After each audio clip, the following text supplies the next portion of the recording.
Good evening, everyone. I want to show you this magazine I bought a couple of years ago. So I thought it was a fun thing to get at the time, and I still have it because it was about the eclipse that happened in April. Now, I should say, cat face, get out of there, baby.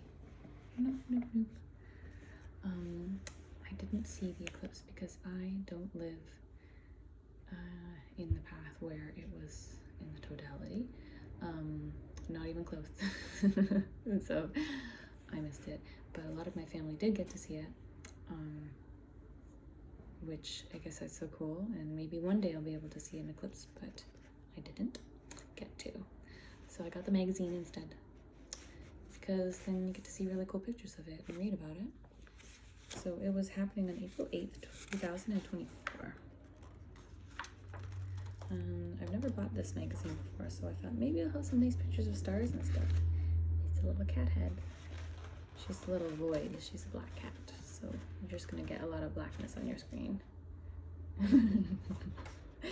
Okay, maybe not. Maybe that is gonna be too annoying. Oh my god, you're so cute. Okay, contents. Ultimate guide. How to view the eclipse, your eclipse weather forecast, build a better sun projector, sky this month, start on my path of the planets, astronomy's atlas of totality, 25 tips for the best eclipse photos, and the next 20 years of eclipses. So that's interesting. I'm glad I have that. That's cool.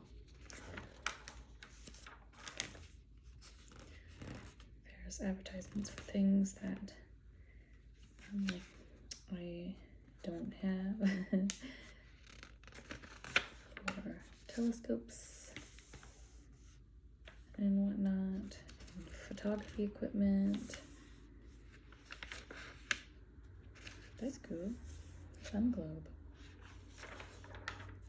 Ultimate guide to the eclipse.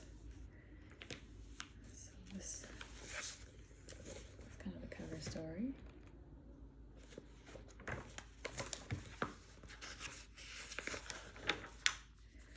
There's some other photos of it. It also has a quick, small map of the path of totality. It's pretty cool.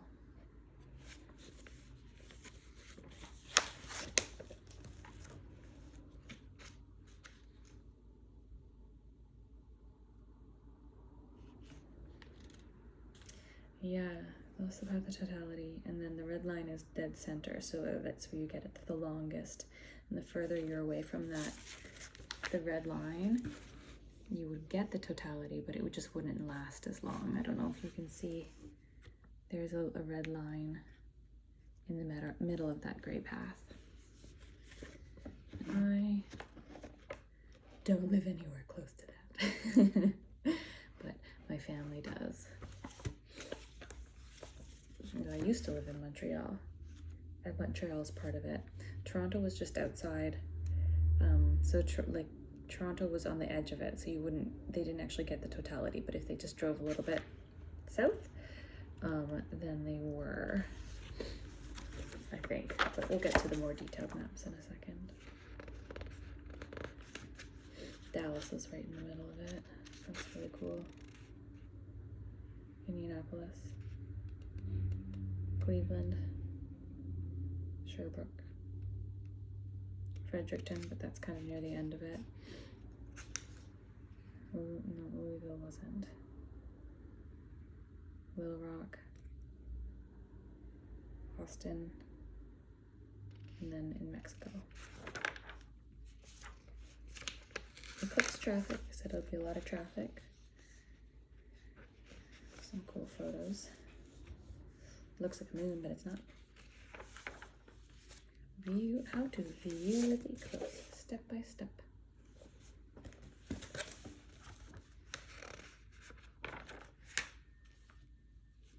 Oh, the sky.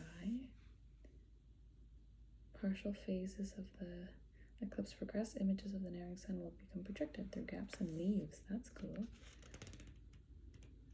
Nice.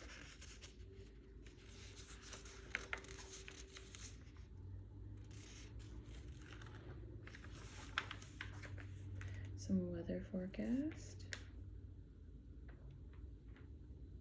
Oh, you know, I had friends in Newfoundland and it was too cloudy, so they couldn't really see it. But it was pretty good in Montreal. In the region, this is more weather. I guess this magazine, they would have had all of this published and printed well before, so this is sort of like a prediction of what it would be like or could be like. They can't really, so you kind of have to just take your chances with where you think the best weather is going to be. Shows more things. Don't forget about the temperature. It could be cold. Sun projector. With a finder scope and cheap binoculars, you can project solar images that far surpass those from pinholes. That's cool. And then the sky this month. Ooh, a star dome. How to use this map. This map portrays the sky as seen near 35 degrees north latitude, located inside the border, are the cardinal directions and their intermediate points. I think I'm at the 49th parallel. I'm not really close to that at all. I'm not close to the 35. Anyway, as the stars above the map's horizon now match what's in the sky. The all sky map shows how the sky looks at April 1st, April 15th, and April 30th. Okay, this is from 2024, so it doesn't look that way right now. But I love star charts like this, and I don't really read them often. I'm not really an astrology girl, but I like the idea of it, and I just like looking at it. I think it's so cool. I remember I had some star chart glow-in-the-dark posters like this, just like a little bit bigger and more simple that were glowy. And I had those when I was a teenager up on my wall. So I just think it looks neat. Ooh, that's booties. So I know some of my constellations, for sure. I like the Big Dipper and the Little Dipper. Let's see if I can find it quickly. Yeah, it's right there. And then if you go off the tip of the spoon and up, then you get to Polaris, and that's Ursa Minor. That's how you find the Little Dipper. And what else do I remember? Rare booties was always fun to find. And the rest of them, like Hercules was, not Hercules, sorry, Orion is really easy to spot in the sky because of those three, the belt, the 3 stars. But it's not on this map, I don't think.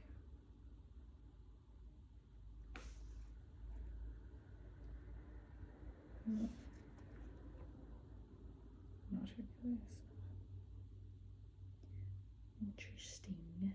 Cassiopeia is the W, but it's kind of off the map in this one. Yeah.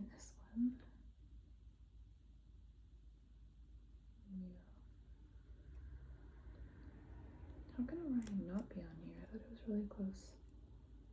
The Big Dipper. Maybe not. Anyways, I haven't gone out and looked at the stars in a while because I'm in the city. But I used to not live in the city. Oh no, my magazine is falling apart. The planets. Well, that's cool. Not really seem to matter. Not into it. I just want to see the pictures. When to view the planets. That's cool. Astronomy's Atlas of Totality. Now this is cool. This shows you everything. And it starts in Mexico. This is way down south.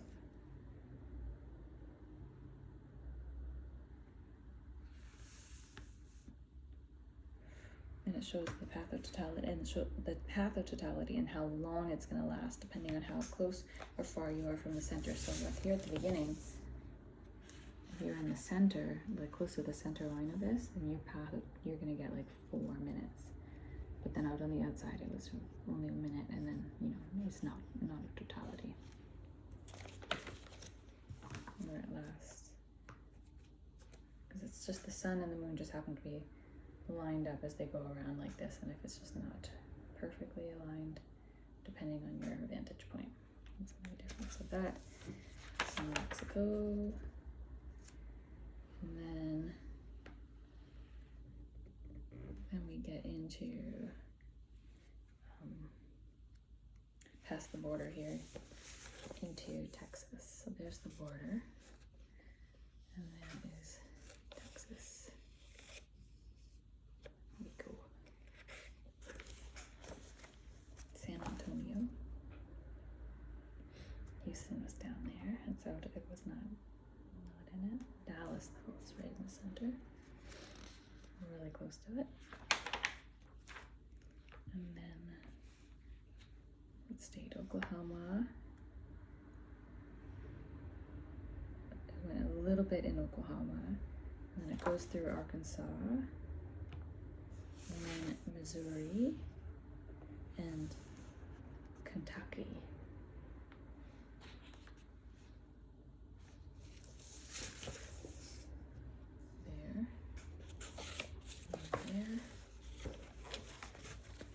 Continues going northeast until we get to, what state is that? Illinois, and then Indiana, and then Ohio,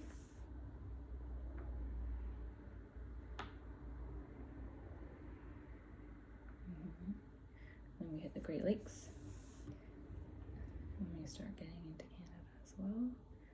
So it's going Evansville, just Indiana, Indianapolis, Dayton, Ohio, just outside of Columbus, a little bit of Toledo, definitely Cleveland, and the Ontario side, it's Mrs. Windsor, but it does get Point Pelee, and Erie, which is down, or like Chatham, Erie, on Lake Erie.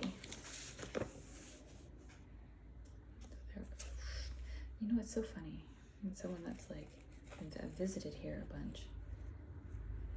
And it's so funny like how close all of these cities I've never been to are. Like so many big cities to like where I've visited a lot in Canada. I've been to Detroit a few times because it's right there. And I've never been to these places, I don't think. I have been to Pittsburgh. I drove there. I have been to Chicago by plane, not driving, but it doesn't seem that far. Anyways, then it continues up. We've got a little bit of Pennsylvania, and then northern New York. So Buffalo, Rochester, Syracuse, Burlington, Vermont, New Hampshire, at the top of New Hampshire, where I don't see any city names, and then the top of Maine. But then, yeah, so we miss, it doesn't get to Toronto, but it does hit Hamilton and like St. Catharines and Niagara Falls. And then it doesn't hit the 401 in Ontario, but then it does when we get down to Belleville, Kingston. This is along the 401. Kingston, Brockville, Cornwall, Montreal, Sherbrooke down, and then we're getting into like nowhere, nothing land up here, Quebec and New Brunswick. Okay, then we are almost fully in Canada. What's this? Maine. Okay, so it's still in Maine. A tiny little bit. I can't really see where the border is in this picture.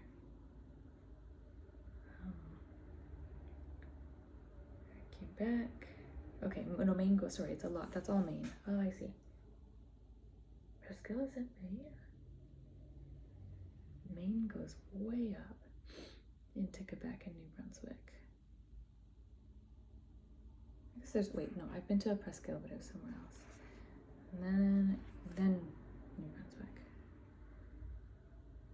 A little bit of Prince Edward Island. And a tip of Nova Scotia.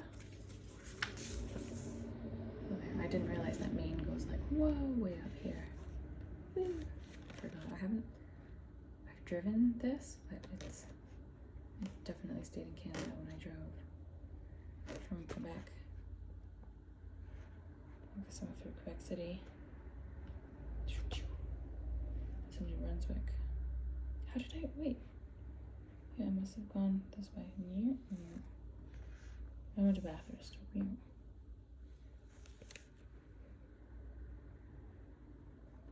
Quebec goes all the way to Gaspé, New Brunswick. This is Prince Edward Island, Nova Scotia.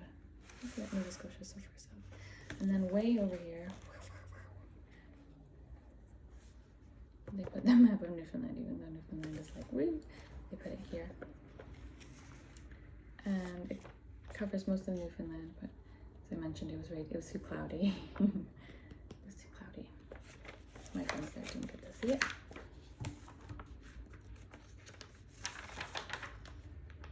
That's my favorite part of is the atlas. And then there's all this info about photos, but I'm not a photo person. I like just not digital photography, but analog photography. I did that in high school and I really liked it. And I just never had the gear to really get into digital photography. And I know it's not too late, but I just feel like I'm not interested enough to really get into it. And then there's lots of ads. Okay, then we've got this cute little map. This is really exciting. That shows all of the ones that are coming up in the future. And the biggest one, there's a really big one happening this year in August, but it's going from Europe and then the North Pole. I'm kind of scooping around. Let me see, so that's 2026. We did April 2024. Then there is, what's the next one? 2028 is going across Australia.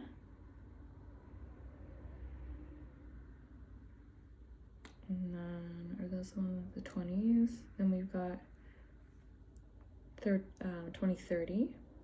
That one is South Africa. And I don't remember what that country is.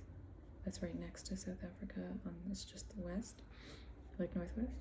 And then Australia as well.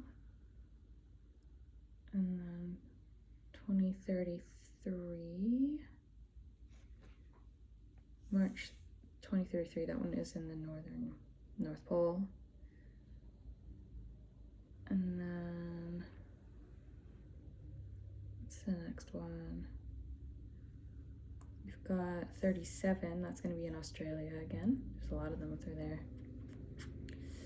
37, 38, there's going to be another one through Australia. Like a very narrow, long path one.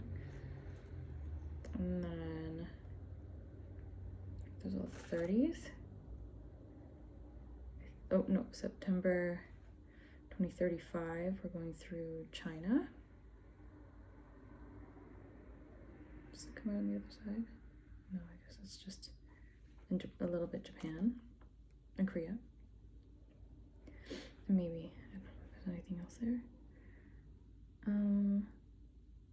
The next big one that's in North America. Oh, there's one in 2044, a big wide going through the top of the states, and then basically Alberta, a little bit of Saskatchewan, and then on North Pole, Yukon, etc. 2042 is going through Southeast Asia. No, wait, the islands there. Not Papua New Guinea, but I don't know what the biggest one is. I can't remember. My geography's bad right now. Mostly in the ocean though. 44. 2045, there's one that's going like from California, skipping down to Florida, and then all the way. It's the only one that's going to be touching South America. There's a little tiny one in 2041 going through Africa. Oh yeah, and also 2034, there's a big one going through around the equator. Oh, how did I miss one? 2027, so not just next year, there's one that's going through North Africa and Saudi Arabia. Okay. Oh, and then 2039, there's one in Antarctica. Okay, check out this map. Yeah, I'm obsessed. I love it. I know it's going to be too blurry to read, but it shows all these different paths and the years that they're going to be. So this is the next big North American ones. Going through Europe here is this year. You just go, whoa. Bet you can go, like, take boat cruises. I've heard about that. There's lots of boat cruises that you can take to be there. You watch it? So many different ones. It's really cool. It seems like the paths are just, they seem like they shouldn't be so random when, like, the path of the sun is like really quite consistent, and the path of the moon is also like really quite consistent, and it just seems so random here. But I wonder if you like plot out all the eclipses for like 1,000 years, like do they start to repeat patterns, or is it just always random? I guess I don't know a lot of it, like it just seems like it should follow a little bit more of a pattern, since I don't know, these things are going to sync up. How many different possible ways can it sync up? Okay, well that's it. And then it talks a little bit about them. Thanks for reading this magazine with me. Hope you have a wonderful night. Bye.